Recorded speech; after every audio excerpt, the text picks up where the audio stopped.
আমার কথা শোনা যাচ্ছে? জি স্যার, শোনা যাচ্ছে স্যার।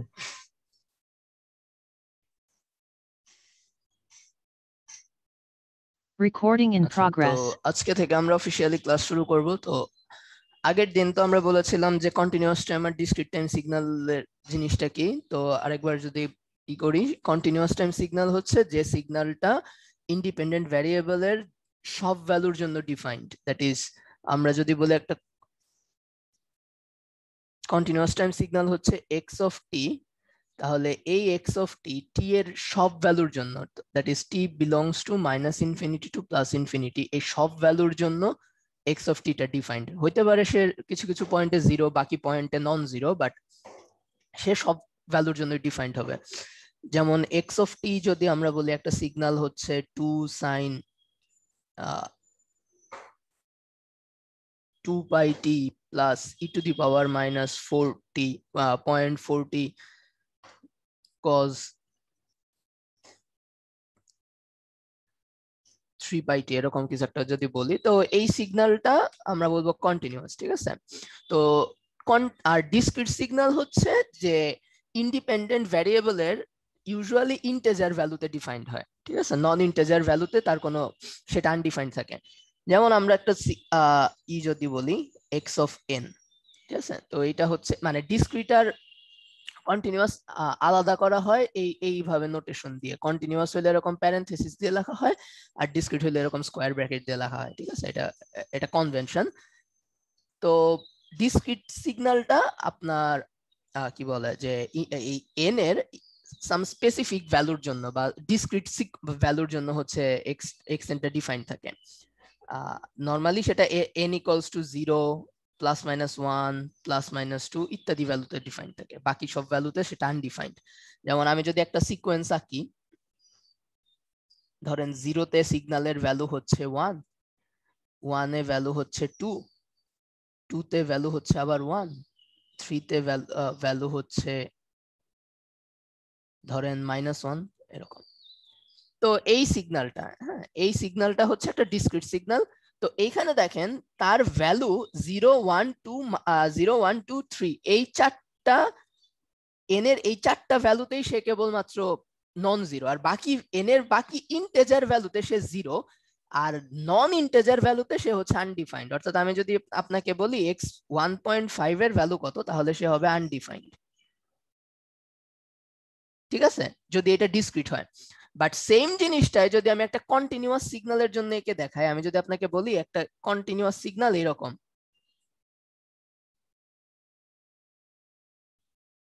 ধরেন টি ইকুয়ালস টু 0, 1, 2, 3, 4, 5 এইসবে ডিফাইন্ড আছে।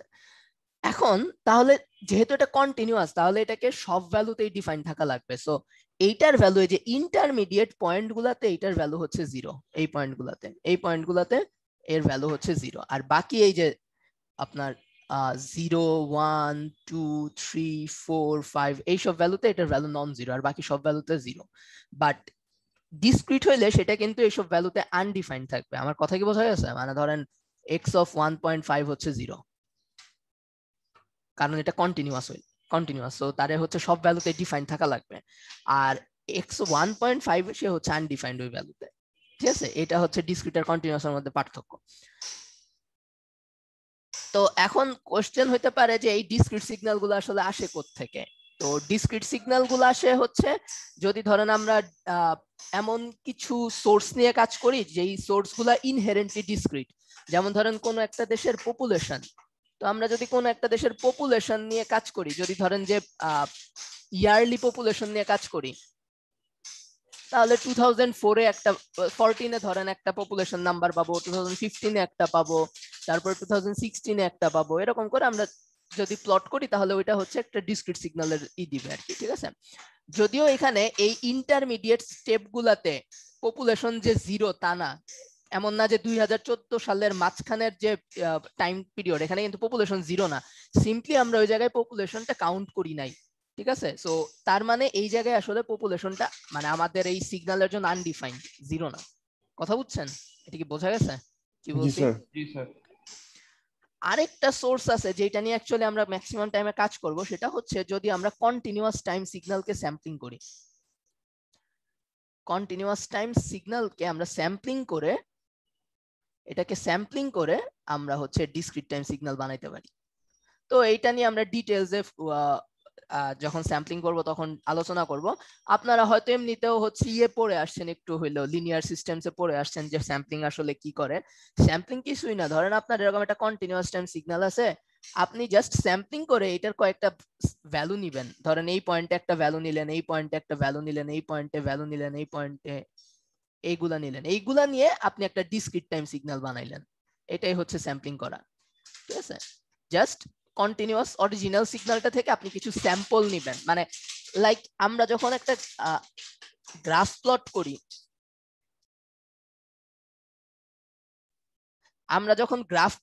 তখন আমরা আসলে কি করি,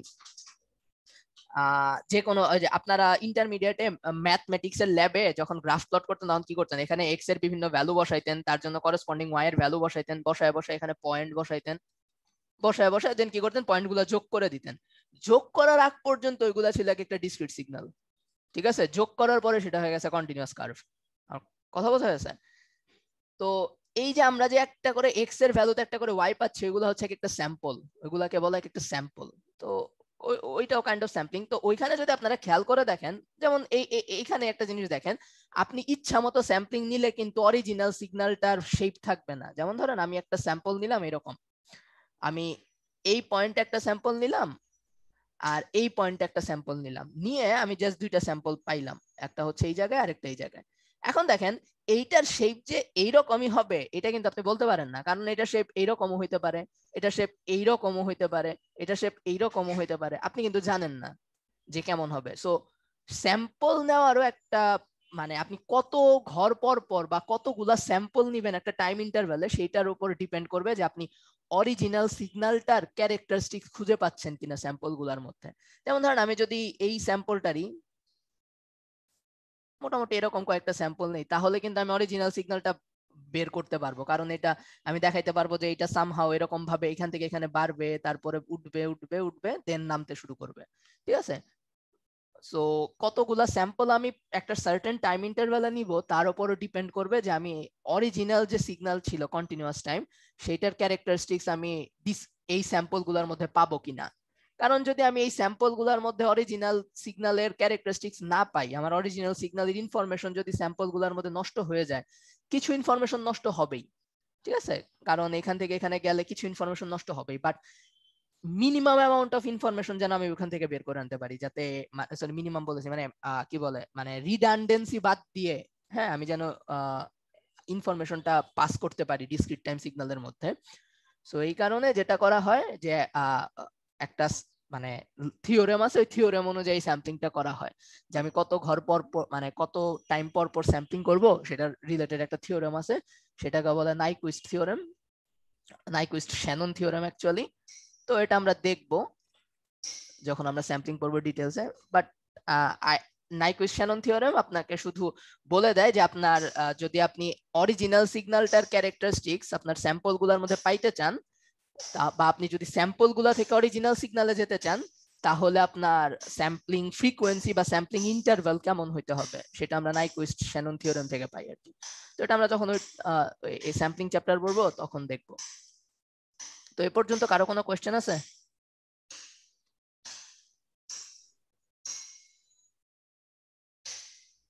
না স্যার। ওকে স্যার হ্যাঁ বলেন। মাত্র যে ফ্রিকোয়েন্সির কথাটা বললেন স্যার, আমরা যে ব্র্যাকেটে এন দিয়ে লিখতেছি ওটাই কি অ্যাকচুয়ালি স্যার না, ফ্রিকোয়েন্সি বুঝে? এক্স অফ এন ফ্রিকোয়েন্সি না, x of N N simply index number, যে কততম পজিশনে স্যাম্পলটা আছে।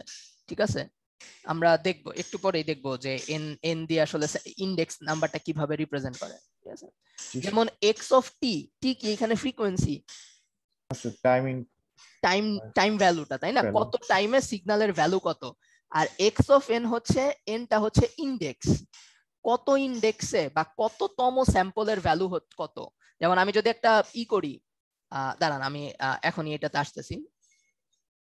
ওকে, তো হ্যাঁ এখন আমরা দেখবো যে একটা আচ্ছা ডিসক্রিট টাইম সিগন্যালকে আমি ডিটি দিয়ে লিখবো আর কি। ঠিক আছে, আর আপনাদের দেখেন এই এই টপিকের ক্লাস নোট আমি দিয়ে দিছি, ক্লাসরুমে, ওটা আপনারা ই করে ওইটা দেখেন, ওইখান থেকে আমি ফলো করতেছি।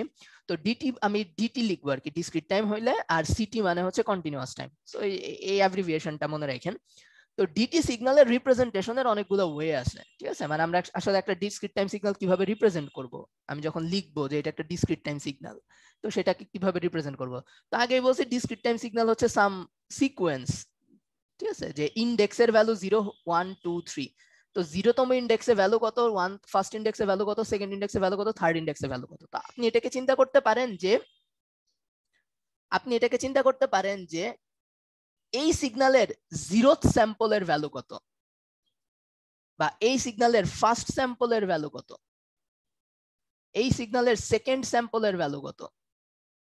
সো এন হচ্ছে কততম স্যাম্পল বা কততম ইন্ডেক্সে আমি আসি, ঠিক আছে? সো এই সিগন্যালের জন্য এন হচ্ছে আসলে এই জিনিসটা, ঠিক আছে? আমরা যখন ম্যাট ল্যাবে প্লট করি তখন আমরা দুইটা জিনিস দিয়ে দেই, একটা এক্স এক্সিস দিতে হয়, একটা ওয়াই এক্সিস দিতে হয়। তো এই সিগন্যালের জন্য এক্স হবে ধরেন এটা 1 2 1 1, তাহলে এক্স হবে 1 2 1 1, আর করেসপন্ডিং এন হবে 0 1 2 3, ঠিক আছে? সো এন হচ্ছে ইন্ডেক্স ভেক্টরটা আপনি বলতে পারেন, মানে ইন্ডেক্স নাম্বারটা, মানে কততম স্যাম্পলের ভ্যালু কত সেটা আমি এন এর ভ্যালু দিয়ে বুঝাবো। অর্থাৎ এন 0 হইলে আমি বুঝবো 0th স্যাম্পল, এন 1 হইলে বুঝবো ফার্স্ট স্যাম্পল, এন 2 হইলে বুঝবো সেকেন্ড স্যাম্পল, এন 3 হইলে বুঝবো থার্ড স্যাম্পল। এন -1 সিম্পলি বোঝায় -1তম স্যাম্পল তো নাই, এইটা সিম্পলি বোঝায় যে আমি কোন পয়েন্টটাকে অরিজিন ধরতেছি, ঠিক আছে? এইটাই। যেমন টাইম তো নেগেটিভ হওয়া সম্ভব না, কিন্তু তারপরও তো আমরা যখন প্লট করি তখন আমরা নেগেটিভ টাইমে মানে ছবি আঁকি, তাই না? তো কেন? কারণ হচ্ছে নেগেটিভ টাইম দিয়ে বোঝায় আসলে আমি কোন পয়েন্টটাকে 0 ধরতেছি, মানে আমি স্টপ, মানে আমি আমার টাইম কাউন্ট করা শুরু করতেছি কোন জায়গা থেকে সেটা বোঝানোর জন্য, আর কিছু না, জাস্ট একটা সুইটেবল অরিজিন বোঝানোর জন্য। এটা কি বোঝা গেছে যিনি কোশ্চেনটা করছেন? জি স্যার। ওকে। তো ডিসক্রিট টাইম সিগন্যালের রিপ্রেজেন্টেশন আছে মোটামুটি 3-4 ধরনের। একটা হচ্ছে ফাংশনাল ফর্ম। তো ফাংশনাল ফর্ম জিনিসটা কি? ফাংশনাল ফর্ম জিনিসটা হচ্ছে আমরা সিগন্যালটাকে ফাংশন দিয়ে রিপ্রেজেন্ট করব। যেমন ধরেন এরকম একটা ফাংশন,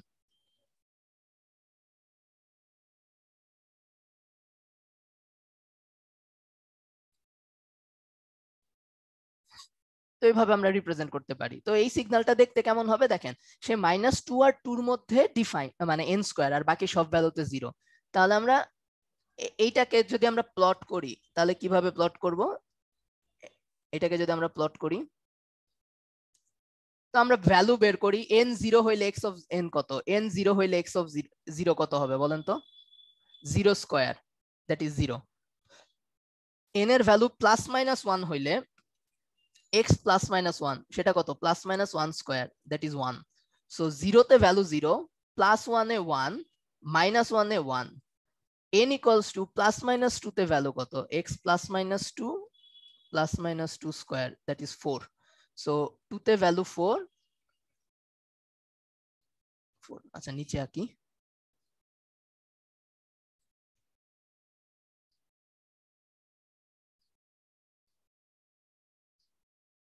তাহলে 0 তে ভ্যালু হচ্ছে এই জায়গায়, 1 এ হচ্ছে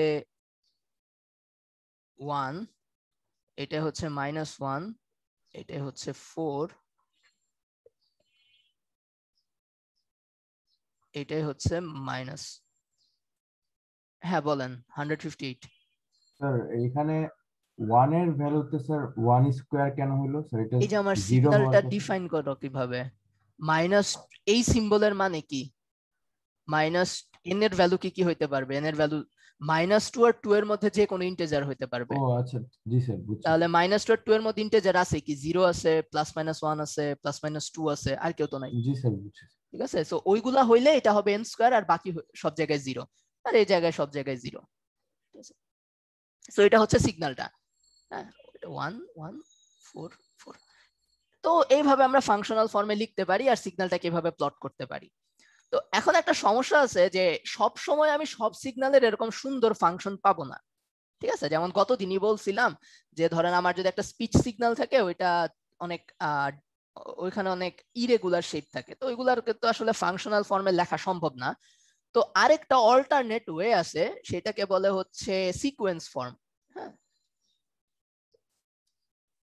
সিকোয়েন্স কিছুই না, সিকোয়েন্স মানে হচ্ছে যে কতগুলা নাম্বারকে আপনি যদি এরকম সেকেন্ড ব্র্যাকেট দিয়ে ক্লোজ করে দেন সেটা একটা সিকোয়েন্স হয়ে যায়, যেমন এটা একটা সিকোয়েন্স।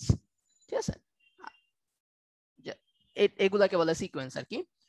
তো এইটাকেও আমরা সিকোয়েন্স দিয়ে লিখতে পারি, এই যে এই ভ্যালুটাকে দেখেন, এই ভ্যালুটাকে যদি আমরা সিকোয়েন্স দিয়ে লিখি, হ্যাঁ ধরেন আমরা এভাবে বলতে পারি, সিকোয়েন্সের জন্য যেভাবে লেখে, সিকোয়েন্স দিয়ে লেখার সময় একটা মানে ধরেন 1 2 3 4 একটা সিকোয়েন্স, কিন্তু এইটা দিয়ে যখন আমি আপনাকে দিব, বলবো যে এটা একটা এক্স অফ এন, তখন আপনি এটাকে প্লট করবেন, যখন প্লট করলেন ধরেন এরকম 1 2 3 4, বাট এটা প্লট করার সময় আপনার কি একটা ইন্ডেক্সও লাগবে না, যে এটা কততম স্যাম্পল, এটা কততম স্যাম্পল, এটা কততম স্যাম্পল, এটা কততম স্যাম্পল, তাই সেই জিনিসটা লাগবে না আপনি যখন প্লট করবেন। সো ওই এন এর ভ্যালুটা কি হবে সেটা বোঝানোর জন্য এখানে একটা অ্যারো দেওয়া হয়। অ্যারো মিন করে কোথায় n ইকুয়ালস টু 0, কারণ দেখেন আমি যদি আপনাকে n ইকুয়ালস টু 0 বলে দেই, বাকিগুলা তো অবভিয়াসলি, কারণ এটা তো n তো ইন্টিজার নাম্বার, টাইম হইলে এটা ঝামেলা হইতো, মানে কন্টিনিউয়াস সিগন্যাল হইলে, কারণ কি 0-র পরের সংখ্যাটা 0.001 ও হইতে পারতো, 0.01 ও হইতে পারতো, 0.1 ও হইতে পারতো। আমার কথা কি বোঝা গেছে? কিন্তু যেহেতু n একটা ইন্টিজার, তাহলে 0-র পরের ইন্টিজারটা অবশ্যই 1। আমার এটা কি বুঝছেন আমি কি বলছি? জি স্যার। ঠিক আছে, সো তাহলে আমি যদি 0 বলে দেই, বাকি পজিশন গুলো আসলে ফিক্সড, কারণ n তো ইন্টিজার, তাহলে 2 এর ভ্যালুটা হবে 0তম স্যাম্পল, 3টা হবে ফার্স্ট স্যাম্পল, 4টা হবে সেকেন্ড স্যাম্পল, আর এটা হবে -1 করেসপন্ডিং স্যাম্পল। ঠিক আছে, তো আমরা এইভাবেও যে কোনো সিগন্যালকে রিপ্রেজেন্ট করতে পারি। তাহলে আমরা যদি এই সিগন্যালটাকে, আমাদের এই সিগন্যালটাকে রিপ্রেজেন্ট করি, তাহলে কিভাবে করতে পারবো? তো 0, তাহলে আমরা যদি ভ্যালুটা লিখি 41014, হ্যাঁ, 0-র ওখানে অ্যারো দিতে হবে। 0-র এখানে একটা অ্যারো দিব, কারণ বাকি পজিশনগুলো ফিক্সড হয়ে যাবে। আরেকটা জিনিস এখানে দেখেন, আমি যদি আরো কতগুলা 0 অ্যাড করি, সিগন্যালের কোনো চেঞ্জ হবে না। ঠিক আছে, 0 অ্যাড করলে সিগন্যালের কোনো চেঞ্জ হয় না। হ্যাঁ, কথা কি বোঝা গেছে? এখানে একটা 0, 2টা 0, 3টা 0, 4টা 0, যা ইচ্ছে তাই অ্যাড করেন না কেন, সিগন্যালের কোনো চেঞ্জ হয় না। সো এই এই সুবিধাটাকে, মানে এই জিনিসটাকে আমরা এক্সপ্লয়েট করব আমরা যখন কনভলিউশন, বা ধরেন আমরা কনভলিউশন না, মেইনলি আমরা যখন শিখবো ডিএফটি করা শিখবো, হ্যাঁ, তখন আমরা দেখবো যে মানে ডিসক্রিট ফুরিয়ার ট্রান্সফর্ম করব, তখন আমরা দেখবো যে আমরা সিগন্যালের শুরুতে বা শেষে হচ্ছে 0 ইনসার্ট করে দিচ্ছি। এটাকে বলে জিরো প্যাডিং করা। জিরো প্যাডিং মানে একটা ডিসক্রিট টাইম সিগন্যালের জন্য আপনি লাস্টে মানে সামনে পেছনে 0 প্যাডিং করলে আসলে খুব একটা মানে হয় না চেঞ্জ, মানে সিগন্যালের মেজর কোনো চেঞ্জ হয় না। ঠিক আছে, সো আমরা চাইলেই সিগন্যালকে 0 প্যাডিং করে দিতে পারি। তো আমরা আমাদের কোর্সে মেইনলি এই সিকোয়েন্স ফর্মটা আর ফাংশনাল ফর্মটা ইউজ করব। আরো অনেকগুলা রিপ্রেজেন্টেশন আছে, যেমন টেবুলার ফর্ম আছে। টেবুলার ফর্ম হচ্ছে যে একটা টেবিল এঁকে দিবে আর কি। টেবিল মানে জাস্ট এই যে ধরেন এখানে n, এখানে x, তাহলে n এর ভ্যালু -1 -2 সরি -1 -1 0 1 2, এই -1 হইলে x এর ভ্যালুটা কত হয়, 0 হইলে কত হয়, 1 হইলে কত হয়, 2 হইলে কত হয়, এটা টেবিল ফর্মে লিখে দেওয়া আর কি। তো এটা আসলে খুব পপুলার না, তো আমরা আর কি এই দুইটা ফর্ম ইউজ করব, এই দুইটা ফর্ম। ঠিক আছে, তো এই দুইটা আপনাদেরকে একটু মনে রাখতে হবে কিভাবে কি করবেন। যেমন ধরেন যে আমরা যদি একটা সিগন্যালই করি,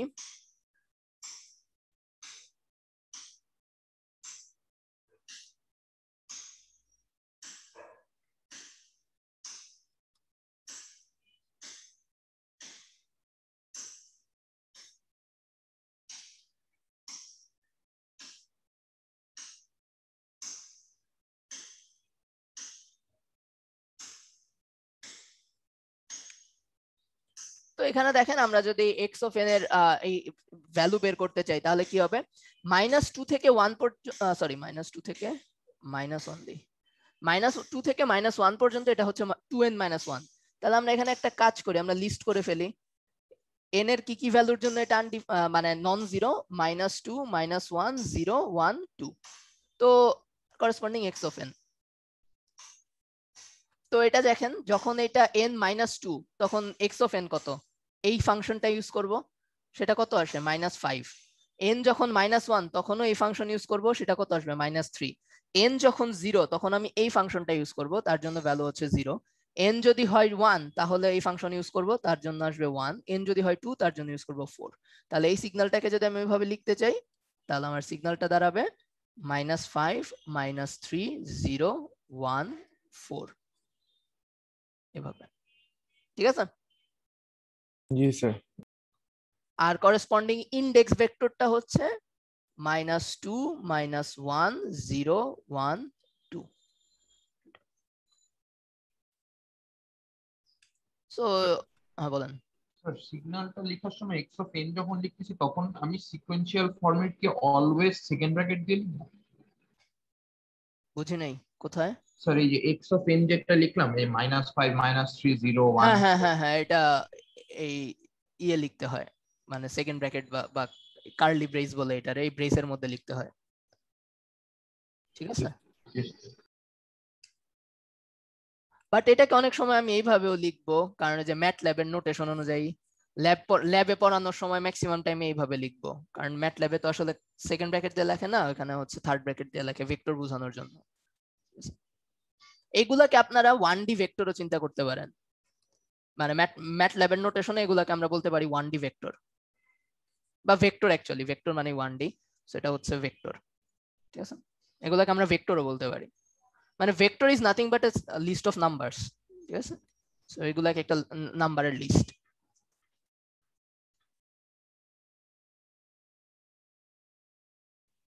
তো এই রিপ্রেজেন্টেশন নিয়ে কারো কোনো কোয়েশ্চেন?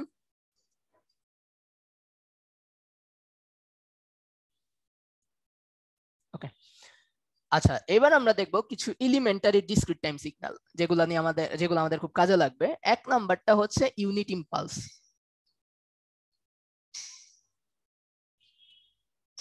তো আপনারা অলরেডি ডেল্টা ফাংশনের সাথে পরিচিত, কন্টিনিউয়াস টাইমের। তো ডেল্টা ফাংশনের ডেফিনিশনটা কি? ডেল্টা ফাংশনের ডেফিনিশন হচ্ছে ডেল্টা ফাংশন এমন একটা জিনিস যেটা খালি জিরোতে একটা স্পাইক দেয় আর বাকি সব জায়গায় জিরো, তাই না? এটা তো আপনারা দেখে আসছেন। এটাকে আমরা ডেল্টা অফ টি দিয়ে লেখে। তো ডেল্টা ফাংশন আসলে কোনো ফাংশন না, এটা আসলে একটা ফাংশনাল অথবা ডিস্ট্রিবিউশন। ঠিক আছে? এটা ফাংশন না কেন? কারণ ফাংশন হইতে হইলে তাকে আসলে ডিফাইন্ড হইতে হয়। জিরোতে এর ভ্যালু আসলে আনডিফাইন্ড, বা বলতে পারেন জিরোতে এর ভ্যালু আসলে ইনফিনিটি। ঠিক আছে? বাট ডেল্টা ফাংশনের ডিফাইনিং প্রপার্টি হচ্ছে এইটা।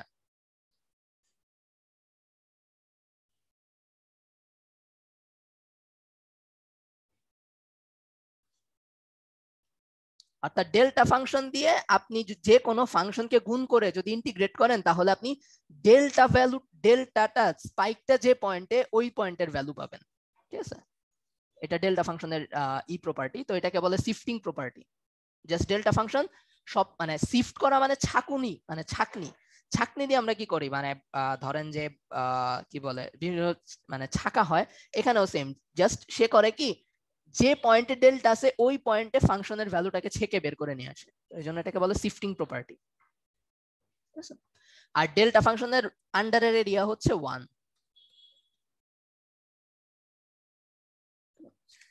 তো সিমিলারলি একটা ডেল্টা ফাংশনের সিমিলার কাজ করে ডিসক্রিট টাইমে, সেটা হচ্ছে ইউনিট ইম্পালস।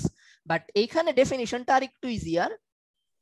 ইউনিট ইম্পালসকে এইভাবে ডিফাইন করা হয়, যদি del n n equals to 0 হয় তাহলে সে 1, আদারওয়াইজ সে 0। দেখেন আগের মতোই, খালি এখানে ইনফিনিটির জায়গায় 1। ঠিক আছে? এইটা হচ্ছে ডেল্টা ফাংশন, আর বাকি সব জায়গায় 0। ঠিক আছে?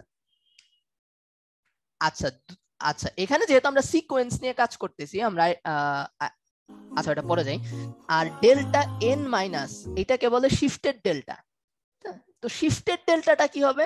দেখেন আমরা এই ডেফিনিশন ইউজ করেই, এই যে ডেল্টা n এর ডেফিনিশন ইউজ করে ডেল্টা n মাইনাস কে বের করতে পারি। কিভাবে? আমরা জানি ডেল্টার আর্গুমেন্ট 0 হইলে ডেল্টা 1 দিবে, আদারওয়াইজ 0 দিবে, তাই না?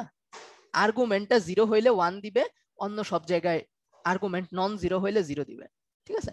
তাহলে এখানে 1 কখন দিবে? আর্গুমেন্ট যখন 0 হয়। দ্যাট ইজ আর্গুমেন্ট কত এখানে? n মাইনাস কে যখন 0 হয়, that is n equals to k হয়, আর বাকি সব জায়গায় 0 দিবে। এটা কি বুঝছেন? জি স্যার। তাহলে ডেল্টা এন মাইনাস টুটা কত হবে? ডেল্টা এন মাইনাস টুটা সিম্পলি এই জিনিসটা টুতে শিফট হয়ে যাবে, জাস্ট প্লটটা হবে এরকম, ঠিক আছে? আর বাকি সব জায়গায় 0,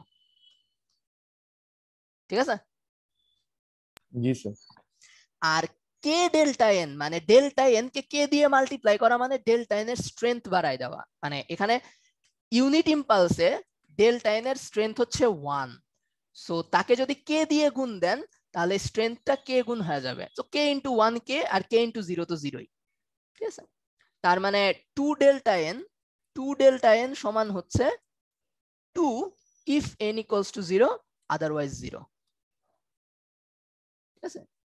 এটাকে বলে অ্যামপ্লিটিউড স্কেলিং, এটা এরকম, ঠিক আছে? ওকে স্যার আমরা যেমন কন্টিনিউয়াসে বলতেছিলাম যে স্যার এই ডেল্টাটা হচ্ছে আনডিফাইন্ড, এখানেও কি স্যার আনডিফাইন্ড নাকি আনডিফাইন্ড এক্স্যাক্টলি? না, n equals to 0 তে তার ভ্যালু 1, মানে এটা ডেফিনিশনই এমন ভাবে করা, ঠিক আছে? n equals to 0 তে তার ভ্যালু 1 কেন? কারণ দেখেন ডেল্টা, আচ্ছা ডেল্টা, এই ডেল্টার 1 আর এই ডেল্টার আরেকটা জিনিস 1, দুইটার মধ্যে একটা মিল আছে, কিন্তু ইউনিট ইম্পালসের ভ্যালু 1 আর এই ডেল্টা ফাংশনের এরিয়া কিন্তু 1, সো এইটার আন্ডারের এরিয়াটা কিন্তু 1, ঠিক আছে? মানে ডেল্টা ফাংশন হচ্ছে এমন একটা ফাংশন, এই যে এইভাবে চিন্তা করতে পারেন, আপনি যদি একটা রেক্ট্যাঙ্গেলের, ধরেন একটা রেক্ট্যাঙ্গেলের হাইট হচ্ছে ডেল্টা, সরি উইডথ, হাইট হচ্ছে ডেল্টা আর উইডথ হচ্ছে 1/ডেল্টা, আচ্ছা আমি উল্টা বলি, ধরেন উইডথ হচ্ছে ডেল্টা, একটা রেক্ট্যাঙ্গেল যদি আমরা চিন্তা করি উইডথ ডেল্টা আর হাইট হচ্ছে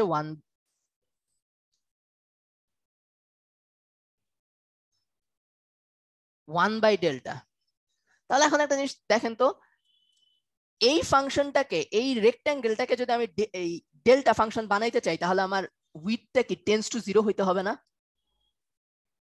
জি স্যার। তখন হাইটটা কি হয়ে যাবে? 1/ডেল্টা টেন্ডস টু ইনফিনিটি হয়ে যাবে না ভ্যালুটা জি। ফাংশনের? বাট এদের এরিয়া কি থাকবে? 1 থাকবে, ঠিক আছে? সো ডেল্টা ফাংশনের এরিয়াটা কিন্তু 1, তো ওইটাকেই ইউনিট ইম্পালসে তো আসলে সিকোয়েন্সের তো কোনো এরিয়া থাকে না, মানে কন্টিনিউয়াস কার্ভের এরিয়া পাওয়া যায়, কিন্তু এইটার এই ধরনের ফাংশনের তো কোনো এরিয়া নাই, কারণ একটা লাইনের আন্ডারের এরিয়া তো 0, সো এটার তো আসলে এরিয়া ডিফাইন না, ঠিক আছে? তো এই কারণে ইউনিট ইম্পালসে যেন ডেল্টা ফাংশনের প্রপার্টিটা থাকে, এই কারণে আমরা ইউনিট ইম্পালসকে 1 এ ডিফাইন করি। আমার কথা কি বোঝা গেছে? জি স্যার।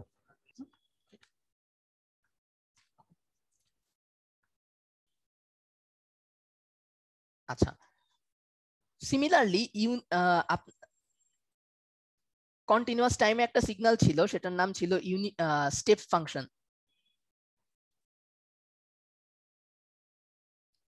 স্টেপ ফাংশনের ডেফিনিশন ছিল u of t equals to 1 যখন টি গ্রেটার দেন 0 আর 0 আদারওয়াইজ। এখানে দেখেন টি ইকুয়ালস টু 0 তে ইউটিটা কিন্তু আনডিফাইন্ড ছিল, দেখেন একটা জাম্প থাকতো, আপনাদের যদি গ্রাফটা মনে থাকে এখানে একটা জাম্প থাকতো, এই পর্যন্ত 0, হুট করে একটা জাম্প, দেন হচ্ছে এরকম, সো এখানে একটা ডিসকন্টিনিউটি থাকতো, এই ডিসকন্টিনিউটিটা ইউনিট ইম্পালসে থাকেন, মানে সিমিলারলি এটার কাউন্টার পার্ট হচ্ছে ইউনিট স্টেপ ফাংশন। তো এই ডিসকন্টিনিউটিটা আর ডিসক্রিটে থাকে না, কারণ ডিসক্রিটে ডিফাইন করা হয় এইভাবে,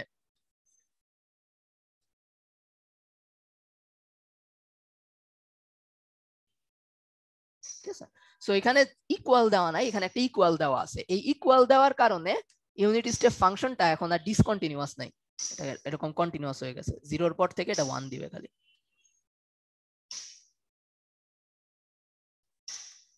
ঠিক আছে? এটা কি বুঝছেন? জি sir.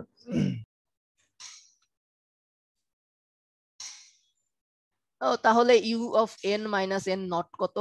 N u minus n naught হবে 1 যখন argument greater than 0 হবে, that is n minus n not greater than 0, which implies that n greater than n not, greater than or equal n not, আর 0 otherwise।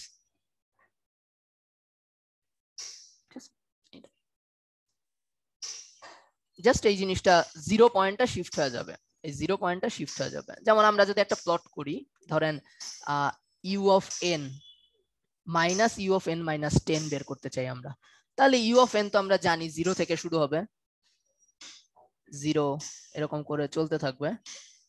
আচ্ছা 10 অনেক বড় সংখ্যা, 4 দিই।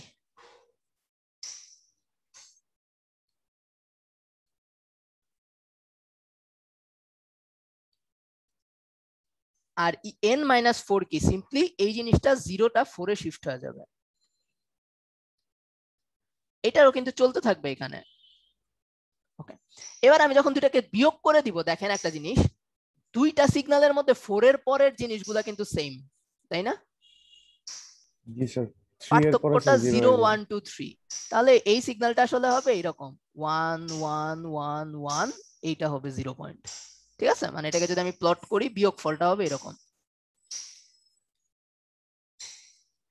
এরকম। তো এভাবে হচ্ছে আমরা সিগন্যাল ইউনিট স্টেপ ফাংশন দিয়েই করতে পারি। ঠিক আছে, ওকে। তো এই ল্যাবে আপনারা এই জিনিসগুলো ম্যাটল্যাব দিয়েও দেখবেন, যে ম্যাটল্যাব দিয়ে আসলে ইউনিট ইম্পালস বা ইউনিট স্টেপ কিভাবে বের করা যায়, বা সরি প্লট করা যায়, সেটা দেখবেন। এরপর আমরা দেখব ডিসক্রিট টাইমের সাইনোসয়েডাল।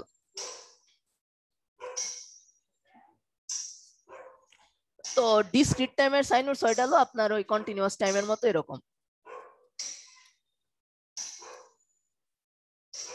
এরকম। ঠিক আছে, তো এইটা যেখানে ওমেগা নটটা হচ্ছে আপনার অ্যাঙ্গুলার ফ্রিকোয়েন্সি, এ হচ্ছে অ্যামপ্লিটিউড, ফাই হচ্ছে ফেজ। ঠিক আছে, এটা হচ্ছে অ্যামপ্লিটিউড, এটা হচ্ছে ওমেগা বা অ্যাঙ্গুলার ফ্রিকোয়েন্সি, আর এখানে ফাই হচ্ছে ফেজ। তো এখানে অ্যাঙ্গুলার ফ্রিকোয়েন্সি আর নরমাল ফ্রিকোয়েন্সির মধ্যে রিলেশন আগের মতোই, কিন্তু একটা পার্থক্য আছে। সেই পার্থক্যটা হচ্ছে যে কন্টিনিউয়াস টাইমে সিটিতে টাইম পিরিয়ড এফ টি হচ্ছে 1/f, তাই না? কিন্তু এই ধরনের কোন রিলেশন কন্টিনিউয়াস ডিসক্রিট টাইমে নাই। ঠিক আছে, এইটা না থাকার রিজনটা হচ্ছে এরকম, দেখেন যে মানে এখানে দেখবো আমরা যে ধরেন আমরা সাইনোসয়েডের টাইম পিরিয়ড মানে পিরিয়ড বের করতে চাই। ঠিক আছে, সাইনোসয়েড ফাংশনের ডিসক্রিট ডিটি সাইনোসয়েডের পিরিয়ড বের করতে চাই। তো আমরা ধরলাম তার পিরিয়ড হচ্ছে n, n। তো n যদি হয়, তাহলে একটা জিনিস দেখেন, সেটা হচ্ছে তাহলে পিরিয়ডিসিটির ডেফিনিশন অনুযায়ী এই দুইটা সমান হবে না?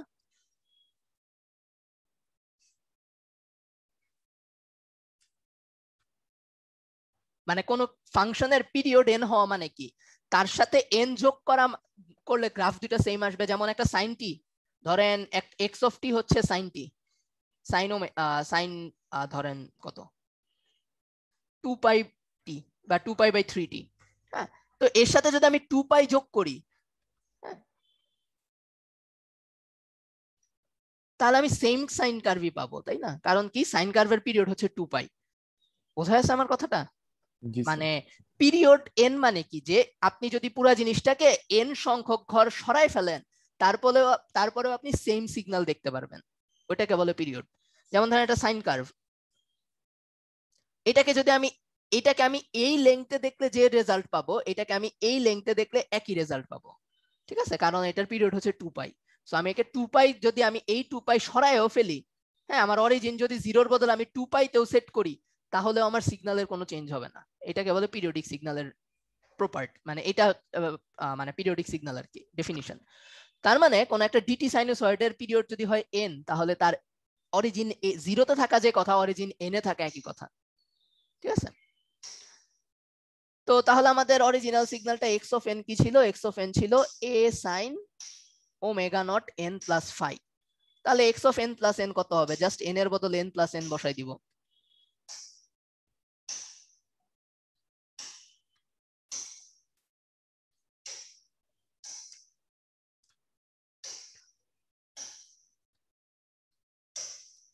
তো গুণ করলে আসবে এইটা, দেখেন দেখেন গুণ করে আমরা যদি একটু সাজাই লিখি, আসবে এইটা। আচ্ছা, এখানে n কিন্তু মাস্ট বি অ্যান ইন্টিজার। এইটা বলেন তো কেন n কে একটা ইন্টিজার হইতে হবে? কারণ কি এই n গুলা তো ইন্টিজার, ওকে আমি শিফট করব যে সংখ্যাটা, সেই সংখ্যাটাও ইন্টিজার হইতে হবে না? মানে ধরেন ডিসক্রিট টাইমে তো আমি কোনোদিন ফ্র্যাকশনাল নাম্বার পরিমাণ শিফট করতে পারবো না। মানে এক্স অফ এন এটাকে তো কোনোদিন n - 4.5 করা পসিবল না, কারণ সে তো ওই ফ্র্যাকশনাল নাম্বারে ডিফাইন্ডই না। আমার কথা কি বুঝছেন? জি স্যার। তো একে যদি আমি শিফট করি সেই নাম্বারটা অবশ্যই একটা ইন্টিজার হইতে হবে, ঠিক আছে? সো এন ক্যাপিটাল এন অবশ্যই একটা ইন্টিজার হইতে হবে। তাহলে এই দুইটা সমান যদি হয়,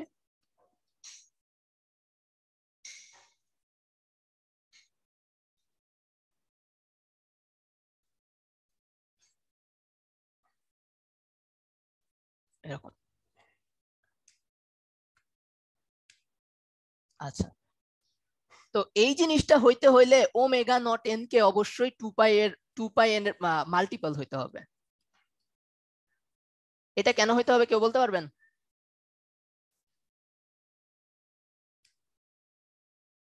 ওমেগা নট এন এর ভ্যালু ক্যান 2 পাই, মানে 2 পাই এর সাম মাল্টিপল হইতে হবে, কারণ সাইন ফাংশনের নিজের পিরিয়ড হচ্ছে 2 পাই। আমি এটাকে চাইলে লেফট সাইড কে চাইলে এটা আমি লিখতে পারি, মানে সাইন ফাংশনের নিজের পিরিয়ডটা হচ্ছে 2 পাই, ঠিক আছে? এই কারণে ওমেগা এন কে অবশ্যই 2 পাই এর সাম মাল্টিপল হইতে হবে, কারণ এই দুটো ইকুয়েট করলে এই দুটো অবশ্যই সমান হইতে হবে, ঠিক আছে? তো তাই যদি হয় তাহলে ওমেগা নট সমান কত? 2 পাই/n ইনটু এম, যেখানে এম এর ভ্যালু হচ্ছে, এম এর ভ্যালু কি হইতে হবে? এম এর ভ্যালু হইতে পারে 0 হইতে পারে, 1 হইতে পারে, 2 হইতে পারে। কারণ কি আমি এই এই এই ফাংশনের সাথে যদি 0 যোগ করি তাহলেও এই ফাংশন পাবো, এই ফাংশনের সাথে 2 পাই যোগ করলেও এই ফাংশন পাবো, 4 পাই যোগ করলেও এই ফাংশন পাবো, 6 পাই যোগ করলেও এই ফাংশন পাবো। সো এই ভ্যালুটা হবে 2 পাই এর সাম ইন্টিজার মাল্টিপল। তাহলে ওমেগা নট কে আমরা কি লিখতে পারি? ওমেগা নট কে লেখা যায় 2 পাই ইনটু m/n। হ্যাঁ, তাহলে এখন একটা জিনিস দেখেন, m একটা পূর্ণ সংখ্যা, n একটা পূর্ণ সংখ্যা, দুইটা পূর্ণ সংখ্যার অনুপাত কি একটা রেশনাল নাম্বার না? হ্যালো, জি স্যার। তার মানে এখন দেখেন, যদি আমরা দেখলাম কি যদি পিরিয়ডিক হইতে হয় x of N plus N equals to x of N হইতে হয়, তাহলে ওমেগা নট কে অবশ্যই 2 পাই এর রেশনাল নাম্বারের মাল্টিপল হইতে হবে। মানে omega not equals to some K into 2 পাই হবে, যেখানে কে কে একটা রেশনাল নাম্বার হইতে হবে। কে যদি ইরেশনাল নাম্বার হয় যেমন √3/4 তাহলে হবে না, হ্যাঁ, বা ধরেন কে যদি হয় π/4 তাহলেও হবে না, কারণ এগুলো সব ইরেশনাল নাম্বার। সো কে মানে ওমেগা নট কে অবশ্যই 2 পাই এর সাম রেশনাল মাল্টিপল হইতে হবে, বা আপনি অন্যভাবে চিন্তা করলে বলতে পারেন f not that is omega not by 2 pi সমান m/n হইতে হবে, অর্থাৎ একটা রেশনাল নাম্বার হইতে হবে, ফ্রিকোয়েন্সিটাকে একটা রেশনাল নাম্বার হইতে হবে,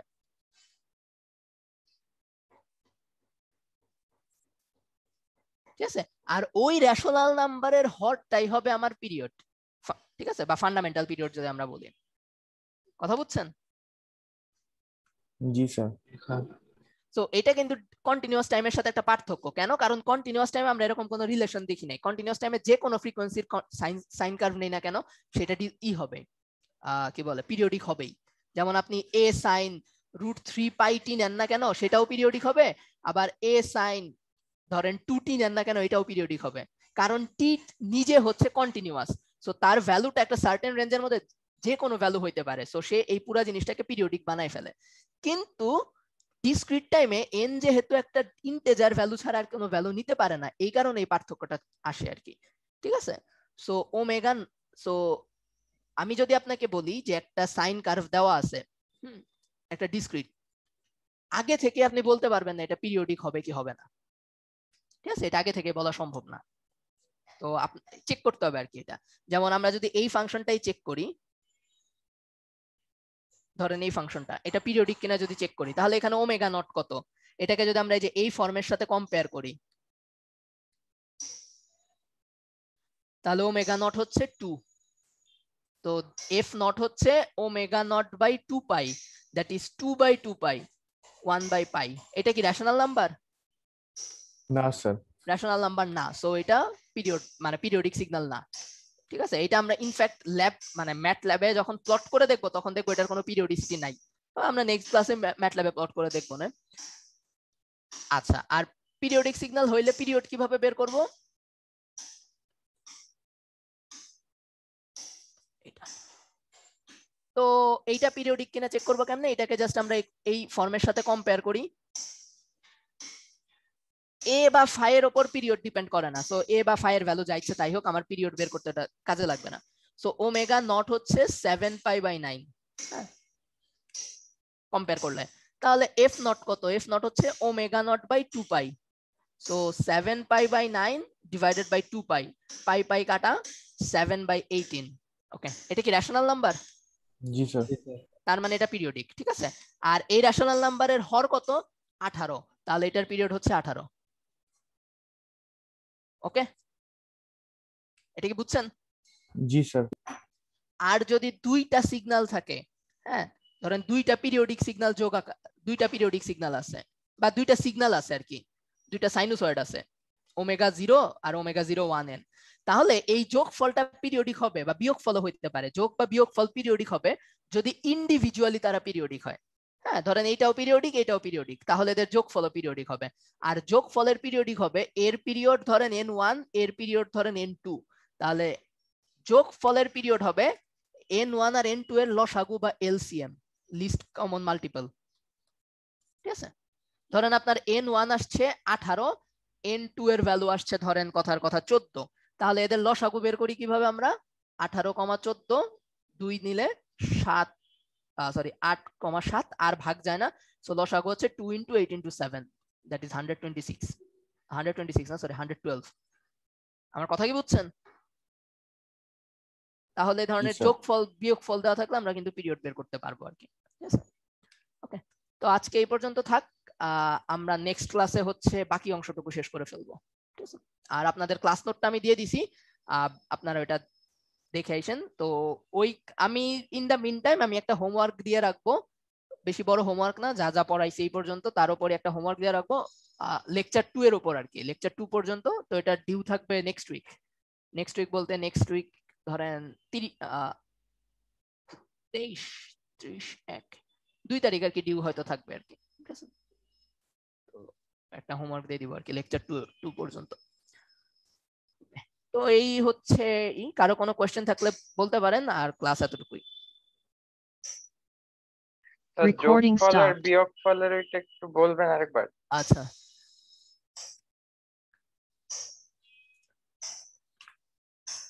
ধরেন আপনার একটা সিগন্যাল আছে এরকম,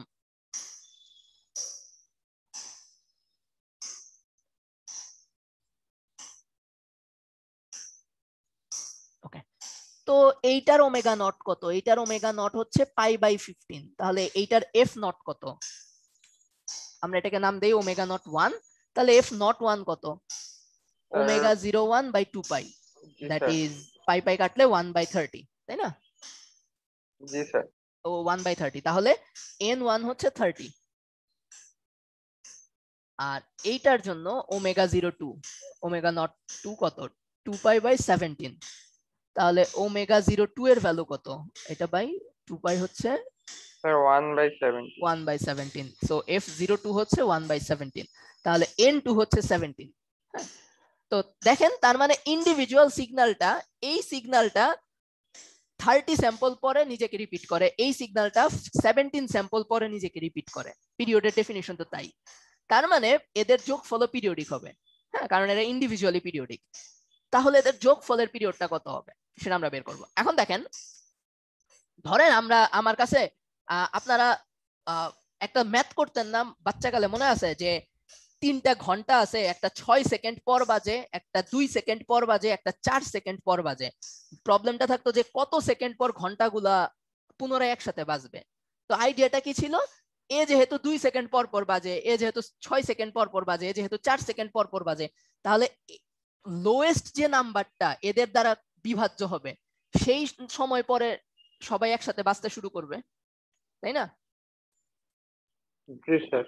তো এটা আমরা বের করতাম কেমনে? আমরা 6, 2, 4 এর লসাগু নিতাম। সিমিলারলি এখানে এই প্রবলেমটাও সেম। একটা জিনিস 30টা স্যাম্পল পর পর রিপিট করে, একটা জিনিস 17টা স্যাম্পল পর পর রিপিট করে। তাহলে লোয়েস্ট পসিবল নাম্বারটা কি হবে, যেটা পরে এরা রিপিট করবে এদের লসাগু, বা ইংলিশে বললে এলসিএম বা লিস্ট কমন মাল্টিপল। ঠিক আছে, সো 30 আর 17 লসাগু কত হবে? 30 গুণ 17, 510। ঠিক আছে, জি স্যার। আর বিয়োগ করলে স্যার? সেম, মাঝখানে যোগ বিয়োগের উপর এটা ডিপেন্ড করে না, কারণ বিয়োগ করা মানে একটা ফেজ অ্যাড করা, আর কিছু না। হ্যাঁ, ঠিক আছে, সো এটাতে কিছু যায় আসে না। জি স্যার। কারণ মাইনাস কস থিটা সমান কি কস পাই মাইনাস থিটা না, বা কস থিটা মাইনাস পাই। তো ওমেগা নট তো আর চেঞ্জ হচ্ছে না, আপনার চেঞ্জ হচ্ছে খালি ফেজটা, ওই যে ফাইটা চেঞ্জ হচ্ছে। কথা বুঝছেন? সো বিয়োগ করলে আসলে কোনো চেঞ্জ জি নেই। স্যার।